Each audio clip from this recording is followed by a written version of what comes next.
Dear students, आज से मैं मध्य प्रदेश शिक्षक भर्ती वर्ग 3 इसमें जो इंग्लिश लैंग्वेज है, इंग्लिश लैंग्वेज की जो पेडागोजी है उसको मैं स्टार्ट कर रहा हूँ। इसके साथ साथ मेरे आप प्लेलिस्ट में देखेंगे तो बाल विकास एवं शिक्षा शास्त्र इससे रिलेटेड वीडियोस भी मैं बना रहा हूँ। तो अभी कुछ वीडियोस मैंने बनाए हैं, आगे और कंटिन्यू रखूँगा उसे, लेकिन साथ साथ pedagogy of English language development इसके वीडियोस भी अभी मैंने स्टार्ट कर दिए हैं। तो आज पहला वीडियो है और ये कंप्लीट करूँगा। इंग्लिश पेडागोजी इसलिए कि इससे रिलेटेड वीडियोस अभी कम हैं, आपको YouTube पर कम देखने को मिलेंगे। ज़्यादातर वीडियोस ग्रामर से रिलेटेड हैं, तो इसमें मैं अभी ग्रामर नहीं करवा रहा हूँ, पेडागोजी से स्टार्ट कर रहा हूँ। ग्रामर भी आगे चल के करवाऊँगा, तो वो आने वाले टाइम में आपको मिलेंगे। तो आज हम देखेंगे pedagogy of English language development का learning and acquisition of language. First part video है, पहला वीडियो है इसका, और इसमें हम देखेंगे concept of learning, types of learning और फैक्टर्स अफेक्टिंग लर्निंग। इसके अलावा एक एक्ट को भी समझेंगे, RTE एक्ट। तो ये सारी चीज़ें हम इस वीडियो में कवर करेंगे। तो सबसे पहले तो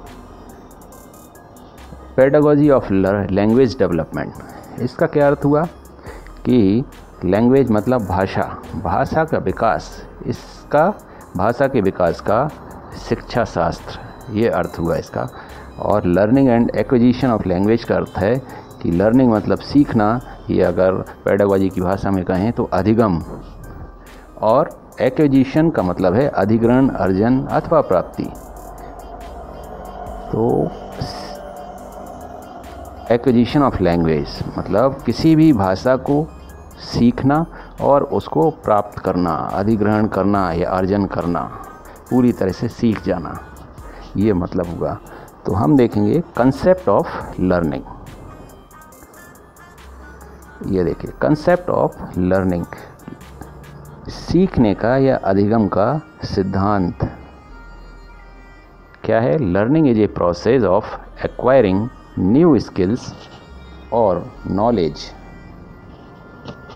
and improving the existing skills also.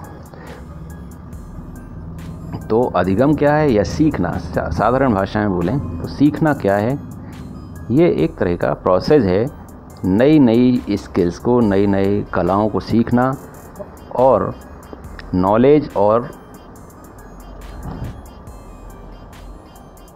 Improving the existing मतलब नई नई स्किल्स को सीखना, और जो स्किल्स आपके अंदर पहले से हैं उनको सुधार करना, उनमें इम्प्रूवमेंट लाना, ये होता है अधिगम।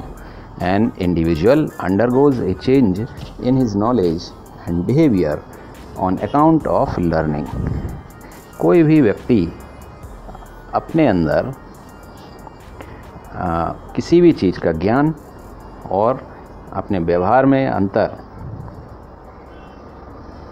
सीखने से ही प्राप्त करता है। जब कोई चीज़ वो ग्रहण करता है, लर्न करता है, तभी उसके अंदर नॉलेज बढ़ती है और उसके व्यवहार में परिवर्तन भी आता है। तो ये है कंसेप्ट ऑफ लर्निंग साधारण शब्दों में। अब टाइप्स ऑफ लर्निंग, लर्निंग के कितने प्रकार हैं, अधिगम के कितने प्रकार हैं। 3 प्रकार होते हैं। पहला है मोटर लर्निंग। मोटर लर्निंग का अगर हिंदी में अर्थ देखें तो पेशीय अधिगम। पेशीय मतलब most of our activities in day to day life refer to motor activities. हमारी दैनिक जीवन की जो एक्टिविटीज़ हैं वो मोटर एक्टिविटीज़ हैं, जैसे कि वॉकिंग, चलना, रनिंग, ड्राइविंग, क्लाइंबिंग एट्सेट्रा। चलना, दौड़ना, गाड़ी चलाना, क्लाइंबिंग मतलब किसी पहाड़ी पर चढ़ना आदि। तो ऐसी जो भी एक्टिविटीज़ हैं जिनमें हमारी मांसपेशियों का यूज़ होता है, उपयोग होता है, वो सब आती हैं मोटर लर्निंग में, पेशीय अधिगम में। All of these activities involve muscular coordination. हमारी मांसपेशियों का उपयोग होता है, इनमें कोऑर्डिनेशन होता है, इसलिए इसको मोटर लर्निंग कहते हैं या पेशीय अधिगम कहते हैं। नेक्स्ट है वर्बल लर्निंग। इसका अर्थ होता है मौखिक अधिगम। वर्बल कहते हैं ना कि उसने कोई आदेश दिया, वर्बली आदेश दिया है, वर्बल ऑर्डर, या किसी ने कहा रिटन ऑर्डर। तो वर्बल का मतलब है मौखिक और रिटन मतलब लिखित। यहाँ हम बात कर रहे हैं वर्बल लर्निंग की। It involves the language we speak, the communication methods we adopt. इसमें वो भाषाएं आती हैं जो हम बोलते हैं और जो आपस में संवाद कायम करने के लिए जो तरीके या जो भाषा का उपयोग करते हैं वो वर्बल लर्निंग में आता है। एग्जाम्पल, उदाहरण के तौर पर signs, pictures, symbols, words, sounds etcetera. Sign मतलब हस्ताक्षर नहीं है, साइन मतलब आपके सिग्नल कह सकते हैं। पिक्चर्स मतलब चित्र, सिंबल कोई सिंबल बना दिए जाते हैं, निशान बना दिए जाते हैं, और आवाज़ are the tools used in such activities. ये कुछ टूल्स हैं, औजार हैं जो कि वर्बल लर्निंग में उपयोग होते हैं। नेक्स्ट है कंसेप्चुअल लर्निंग। कंसेप्ट इसको अगर आधा कर दें तो कंसेप्ट का अर्थ होता है वैचारिक, विचार, वैचारिक अधिगम। In we require higher order mental processes like thinking, reasoning, intelligence. तो इस तरह के सीखने में रिक्वायरमेंट किसकी होती है? मेंटल, मानसिक, मतलब इंटेलिजेंस की या वैचारिकता की बहुत ज़्यादा रिक्वायरमेंट होती है। जैसे कि थिंकिंग मतलब सोचना, रीजनिंग मतलब तर्क क्षमता, इंटेलिजेंस मतलब आपकी बुद्धिमत्ता। With the use of this child earns different concept. और इन चीज़ों का उपयोग करने से एक बच्चे में अलग अलग विचार डेवलप होते हैं। तो ये 3 प्रकार हैं लर्निंग के, types of learning: motor learning, verbal learning और कंसेप्चुअल लर्निंग। अब ये जो 3 प्रकार हैं, इनको वो कौन से फैक्टर्स हैं जो अफेक्ट करते हैं, वो कौन से कारक हैं जो इसको अफेक्ट करते हैं?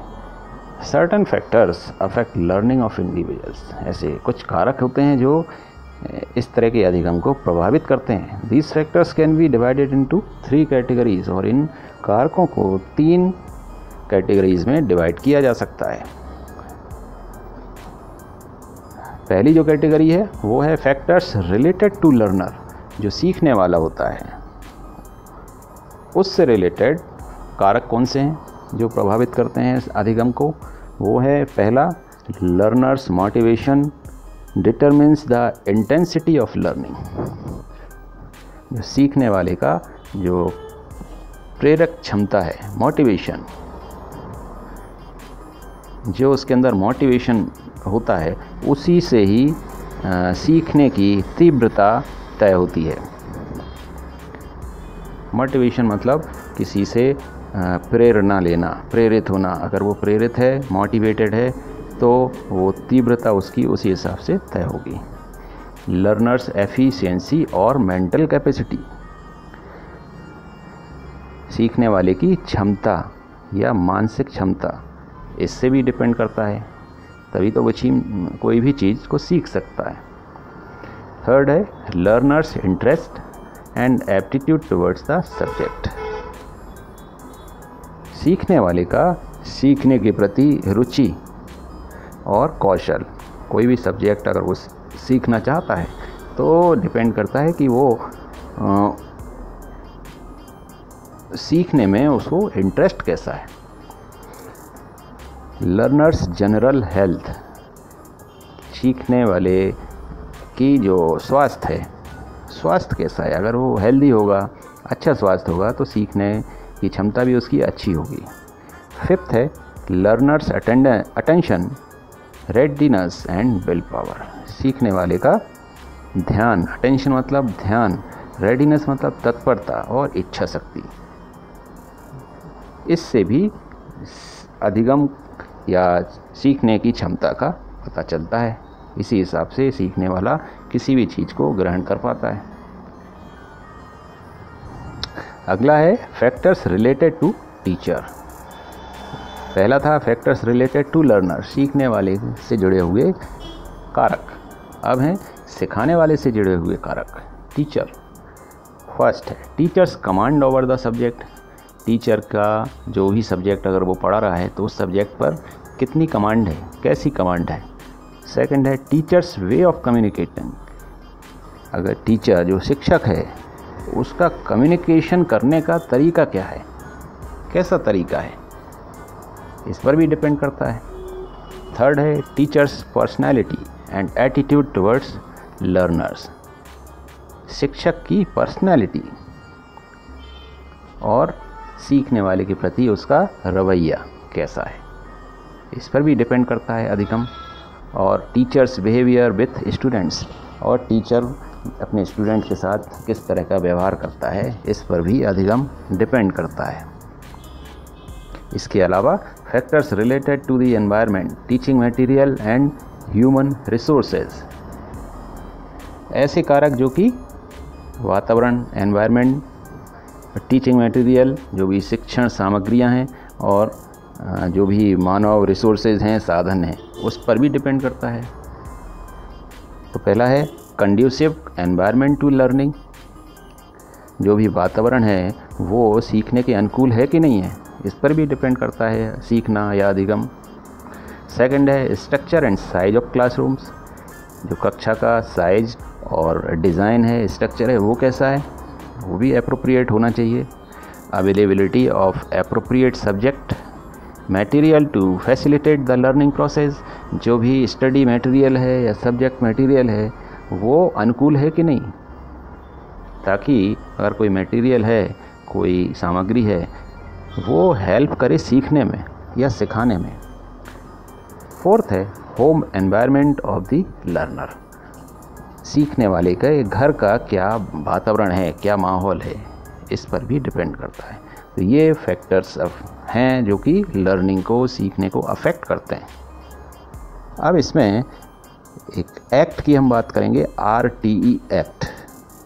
तो क्या है RTE एक्ट, इसको पढ़ लेते हैं। The right of children to free and compulsory education, ये इसका फुल फॉर्म होगा। राइट ऑफ चिल्ड्रेन, R से हुआ right of children to free, और E का मतलब है एंड कंपल्सरी एजुकेशन। तो फुल फॉर्म हुआ right of children to free and compulsory education, या इसका ये हो सकता है कि राइट टू एजुकेशन। मतलब हुआ इसका कि एक बच्चे को फ्री मतलब मुफ्त शिक्षा मिलना चाहिए, और कंपल्सरी मतलब निश्चित रूप से उसको मिलनी ही चाहिए शिक्षा। तो ये शिक्षा, फ्री एजुकेशन पाना बच्चे का अधिकार होता है, ये है।